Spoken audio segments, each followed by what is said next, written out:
విందు చెయ్యి తలంచుకున్నాడు. ఆ విందులో దేశ సంస్థానాల అధీశ్వరులందరూ కూర్చున్నారు. బబులోను సామ్రాజ్యం ఇది. బబులోను సామ్రాజ్యం అంటే హిందూ దేశానికి కాకుండా ప్రపంచ దేశాలకే గొప్ప నాగరికత కలిగిన దేశము, పెద్ద దేశము. అన్ని దేశాలని పరిపాలించింది ఈ బబులోను సామ్రాజ్యం. మన హిందూ దేశాన్ని కూడా పరిపాలించి ఆ కాలంలో అశ్వరోష్ అనే రాజు పరిపాలిస్తుండి తన మంత్రులకందరికీ కొద్దిగా చిన్న వాళ్ళకి పిలిచి మర్యాదపూర్వకంగా వాళ్ళందరికీ ఒక పార్టీ చేస్తున్నాడు. పార్టీ చేస్తున్నప్పుడు తన మంత్రుల్ని, సామంతులుగా అందరూ కోట మొత్తం అందరినీ కలిపి చేస్తున్నప్పుడు ఆయన గొప్ప కోసం తన భార్యని వాళ్ళందరి ముందు పిలిచి పరిచయం చేయాలని, ఆవిడని ఘనపరచాలన్న ఉద్దేశంతో ఆమెని పిలవమని మంత్రికి చెప్పాడు. ఆమె ఆ విషయానికి ఒప్పుకోలే. దేవుడికి భయపడ్డది కానీ ఈ రాజుకి, ఈ జనాలకి ఈమె వంగల, వాళ్ళని లెక్క చేయలే. అని దేవుడి సన్నిధిలో ఆమె వచ్చి ఇలా గొప్పగా చెప్పుకున్న దానికి ఇష్టపడక, తన ఇష్ట ప్రకారం ప్రవర్తించినందుకు ఈ రాజు ఏం చేశాడంటే ఈ రాణిని తీసేసి వేరే రాణిని ఏర్పాటు చేసుకోవాలా అని ఆ ఉద్దేశం కలిగింది. ఆ మంత్రుల్ని, సామంతుల్ని వాళ్ళు అడిగితే వాళ్ళు అన్నారు, అయ్యా మీ మీ మహారాజు, మీ భార్య మీ మాట వినటం లేదని మా కుటుంబాల్లో మా రాణులు మమ్మల్ని లెక్క చేయరు, ఇది పద్ధతి కాదు, ఆమె మహారాణిగా ఉండేదానికి అర్హురాలు కాదు అని ఆమెని పక్కకి తీసేసి అప్పుడు రాణి కోసం ప్రయత్నిస్తున్నప్పుడు ఈ ఈ ఎస్తేరు రాణి వాళ్ళకి తటస్థించి వాళ్ళ సందర్భంలోకి మంచి కన్యకను చూస్తుంటే ఈమె అన్ని విషయాల్లో సరిపోయింది వాళ్ళకి. వెళ్ళినప్పుడు ఆమెను తీసుకొచ్చి ఈ రాజుకి భారీగా ఉండేదానికి చేశాడు. ఇలా ఉండగా కొంతకాలానికి ఈ హామాన్ అనే ఒక మంత్రి ఉన్నాడు ఆ రాజు దగ్గర. హామాన్ అనే మంత్రి ఈయన అంతా చేసుకుంటా చంపుతా ఉంటే అప్పుడు ఈయన తన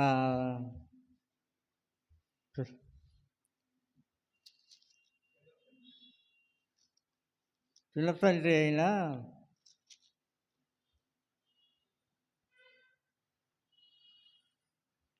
ఆమెని రాణిగా చేశారు. పిల్లతండ్రి ఏమో రాజు దగ్గర ద్వారపాలకుడుగా ఉన్నాడు.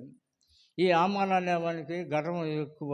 దీన్ని అందరూ ఆయనకి కొద్దిగా చేయటం, అభిమానించడం, గౌరవించడం చూస్తుంటే ఈయనకి మహాగర్వం పెరిగిపోయి అప్పుడు రాజు దగ్గర వెళ్ళి ఒక ఆజ్ఞని తయారు చేసుకున్నాడు. ఏమంటే, రాజా, మన రాజ్యంలో ఒక జాతి ఉన్నది, వాళ్ళు మనల్ని లెక్క చేయటం లేదు కాబట్టి వాళ్ళని మనం ఎలాగైనా ఈ దేశాల నుంచి వాళ్ళని ఎల్లగొట్టాలన్న ఉద్దేశంతో వాళ్ళ మీద కుట్ర చేసాడు. వీళ్ళందరినీ చంపించేద్దామన్న వీళ్ళ చిన్ననేమో వీళ్ళకి కాళ్ళు మొక్కి వంగి నమస్కారం చేయటంలో ఈ బాధతో ఈయన ఏం చేశాడంటే ఇంటి దగ్గర వీళ్ళని ఉరి తీసేదానికి ఒక పెద్ద ఉరి స్తంభాన్ని చేసి ఉరి తీయాలన్న ఉద్దేశంతో ఆ ఇంటి దగ్గర ఏర్పాటు చేశాడు ఈయన కోసం, వాళ్ళ చిన్నాయన కోసం. అప్పుడు రాజు ఈయన్ని పిలిచి అడిగాడు, నీవు ఇలా చేస్తున్నావు కదా, దీనికి కారణం ఎవరంటే ఈయన ముద్దకై చెప్పాడు అప్పుడు వాళ్ళ రాజుగారికి.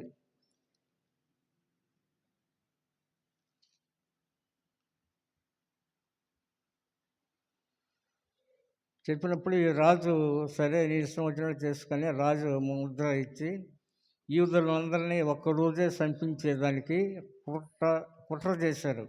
కుట్ర చేసినప్పుడు ఈయన అన్ని దేశాలకి ఎన్ని సంస్థానాలు ఉన్నాయో అన్ని సంస్థానాల్లో యూదులనే జాతి ఎక్కడుందో వాళ్ళందరినీ ఒక్కరోజే చంపేసి వాళ్ళని దోసుకోమని చెప్పాడు ఈ మంత్రి. అన్ని సంస్థానాలకి పత్రికలు రాసి పంపాడు.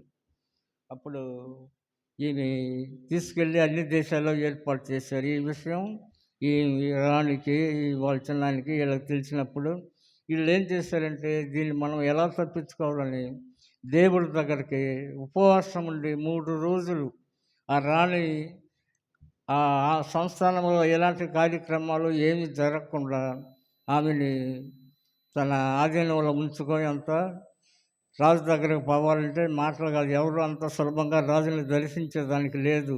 ఆయన ఎప్పుడు రమ్మంటే అప్పుడే వెళ్ళి ఆ రాజుని దర్శించుకొని నీ విన్నపాలేంటో ఆయనకి విన్నవించుకోవాలా. అలాంటి పరిస్థితుల్లో ఈ రాణి వెళ్ళేదానికి వీలు లేదు. అప్పుడు ఈ రాణి ఏం చేసిందంటే 3 రోజులు ఉపవాసం ఉండి దేవుడికి ప్రార్థన చేసుకొని, దేవా మాకు ఈ పరిస్థితులు వచ్చినాయి కాబట్టి మమ్మల్ని వీటి నుంచి కాపాడని ఆ రాజుకి దేవుడికి మనవి చేసుకుంది. అప్పుడు దేవుడు ఈ రాజుకి ఈ మీద దయ కలిగించి సరే అనిపిస్తే వెళ్ళి మన దేశంలో ఇలా జరుగుతుంది, హామాను యూదులందరి మీద కుట్ర చేసి ఇలా చంపాలని చూస్తున్నారు కాబట్టి దీనికి ఏదన్నా మాకు సహాయం చేయమని అడిగింది. అప్పుడు రాజు ఏం చేశాడంటే, నీకు ఏం సహాయం కావాలో దేశం మొత్తంలో సగం దేశం నీకు కావాలని ఇస్తాను, ఇంతకన్నా మించింది ఇంకేదైనా ఉంటే అదైన కొడుకు నీకు ఇస్తానని ఈ రాణికి చెప్పాడు. ఈ రాణి వాటికంటికి ఏం ఆశపడలా. ప్రభు అయ్యా, మా జాతిని మేము కాపాడుకున్న దానికి మాకు ఒక అనుమతిని ఉన్నప్పుడు ఆమె కోరుకున్నది. యూదా ప్రజలందరినీ మళ్ళా యథాస్థానంలోకి పంపించి వాళ్ళ కొలువుల్లో వాళ్ళు పని చేసుకునేటట్టు చేసి వాళ్ళని దోసుకోనీయకుండా, వాళ్ళని చంపనీయకుండా మళ్ళా రాజు చేత ఒక ఆజ్ఞాప పత్రం రాయించి అన్ని స్టేట్లకి అన్ని దేశాలకి పంపించింది. అన్ని దేశాలకు పంపించి ఈ ఆపద నుంచి ఈ యూదులందరినీ కాపాడినప్పుడు అప్పుడు రాజుని అడుగుతా, నీకు సంతోషమేనా అంటే ఇంకొక మనం ఉంది. ఏంటంటే ఈ గేటు దగ్గర వెళ్తున్న ఆయన కాపలా కాస్తూ ఉంటాడు. ఈయనకి ఎప్పుడు రాజు ఒకప్పుడు కుట్ర చేసి రాజు మీద దొంగలేం చేస్తాను ఇతర రాజులు ఈయన సంపాలన కుట్ర ఈయన మీద ఉంది. దాన్ని రాజుకి తెలియజేశాడు. తెలియజేసినప్పుడు ఒక రోజు ఇట్లాగా నిద్ర పట్టక ఆయన పండుకొని ఉంటే ఈ రాజు ఆ రాజ సంస్థానంలో ఉండే గ్రాంధికుల్ని వాళ్ళని పిలిచి ఆ దేశ పర్యాటక గ్రంథం తెప్పించి చదువుకుంటుంటే అప్పుడు ఈయన చేసినట్టు రాజుకి మేలు చేసినట్టు ఉంది, రాజుని రక్షించినట్టు ప్రాణాలతో. అప్పుడు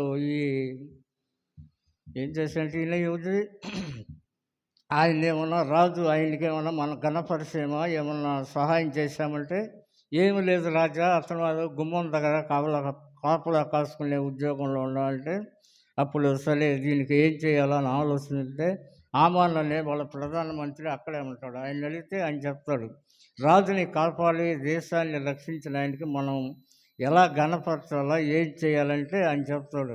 రాజు ధరించుకునే బట్టలు ధరింపజేసి రాజు యొక్క గుర్రానికి దేశమంతా ఊరంతా తిప్పి రాజుని ఘనపరిచిన వానికి సన్మానించిన వానికి ఇలా చెయ్యాలని ప్రచారం చేయాలా, రాజు ముందులో అతని గుర్రాన్ని ఎక్కించి ఊరంతా తిప్పాలా అని చెప్తాడు. అప్పుడు అదే పనిగా మన గేటు దగ్గర ఉన్నాడు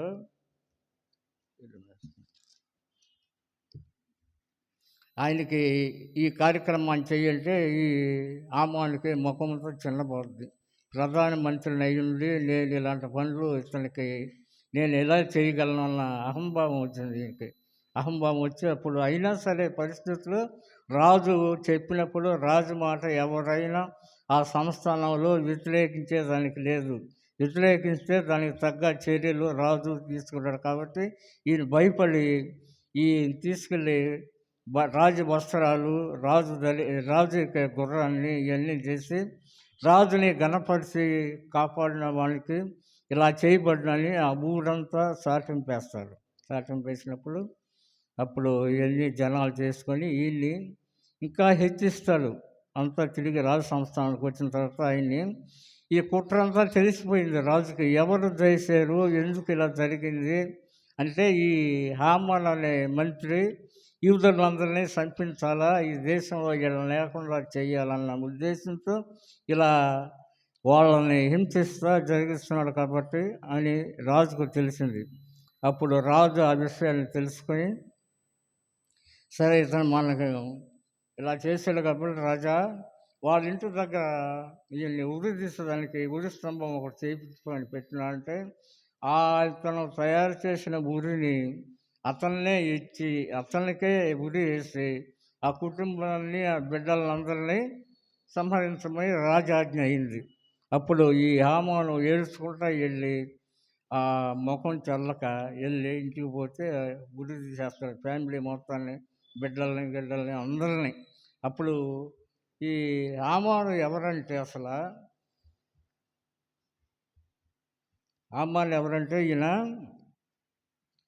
మోయాబీల దేశంలో అప్పుడు సొలొమోను రాజ్య పరిపాలన చేసేటప్పుడు దేవుడు ఆయనకి చెప్తాడు ఏమని, ఆ వంశాన్ని మొత్తం నువ్వు నాశనం చేయమంటే ఆ రాజు ఏం చేస్తాడంటే ఆ దేశంలో ఉండే మంచి పశువుల్ని, గొర్రెల్ని, మేకల్ని, కావలసిన సంపద మొత్తం సమకూర్చుకొని జనాలందరినీ చంపకుండా ఈ ఆమాన్ అనేవాడు అమోరీయుల వంశానికి చెందినవాడు. వీడిని తీసుకొచ్చి వాళ్ళ తండ్రిని తీసుకొచ్చి రాజు దగ్గర పోషిస్తూ ఉంటాడు. పోషిస్తూ ఉన్నప్పుడు ఈ బిడ్డ హామాను వీళ్ళకి ఈ యూదులంటే వాళ్ళంటే పడక రాజు దగ్గర ఇలా మనవి చేసి దీన్ని ఇలా జరిగించినాడు కాబట్టి వీళ్ళకి తగిన శిక్ష ఏంటంటే, అప్పుడు వీళ్ళు రాజు ఇలా గుర్తించి ఇలా చేసాడు.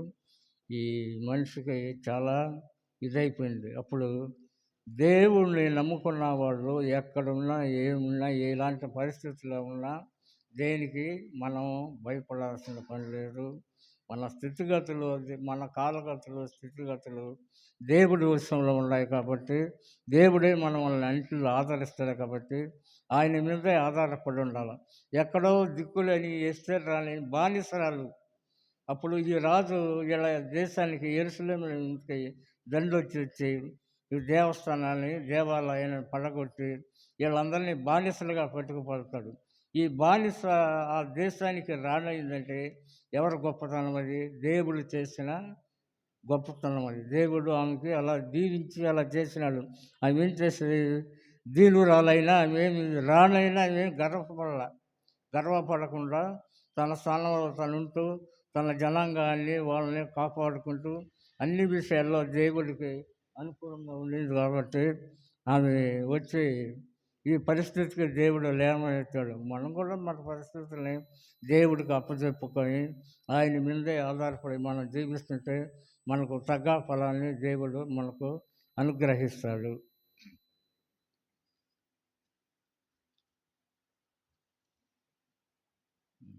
ఈ వాక్యం దేవుడు దీవించును గాక.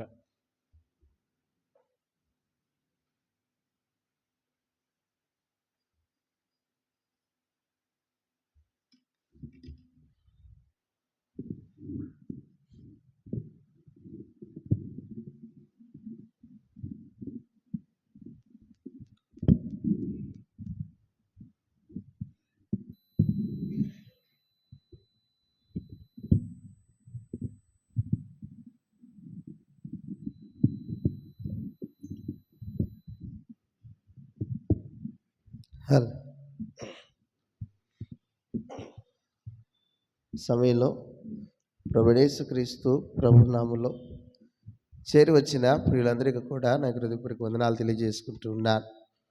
ప్రియమైన వారులారా, చెప్పబడిన మాటలను బట్టి మరి ప్రభాకర్ గారికి నిండా వందనాలు.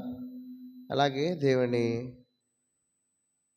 ఈ సిలువ ఈ ధ్యానాంశంగా కొన్ని మాటలు ఆరాధనకు అనుసారంగా మనం జ్ఞాపకం చేసుకుందాం. మొట్టమొదటిగా కొలసాయిలకు రాసిన పత్రిక 18వ అధ్యాయం మొదటి అధ్యాయము 18వ వచనం.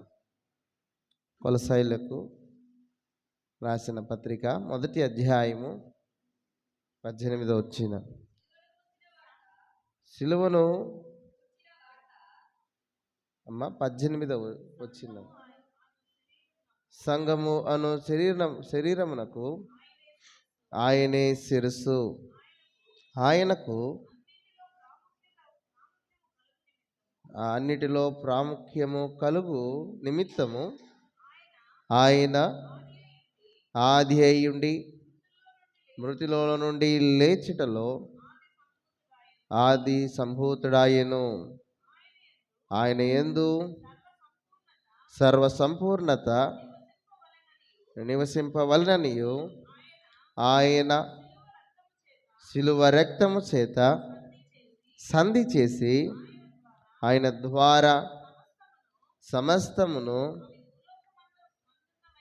అవి భూలోకమందున్న వైనను పరలోకమందున్న వైనను వాటన్నిటినీ ఆయన ద్వారా తనతో సమాధానపరచుకొనవలననియు చాలు తండ్రి అభిష్టమాయను. చాలు. ప్రియమైన వాళ్ళరా, చదవబడిన ఈ వాక్య భాగములో ఏది క్రీస్తు యొక్క ఆశ, ఏది ఆయన అభిష్టము ప్రభు జ్ఞాపకం చేస్తూ ఉన్నాడు.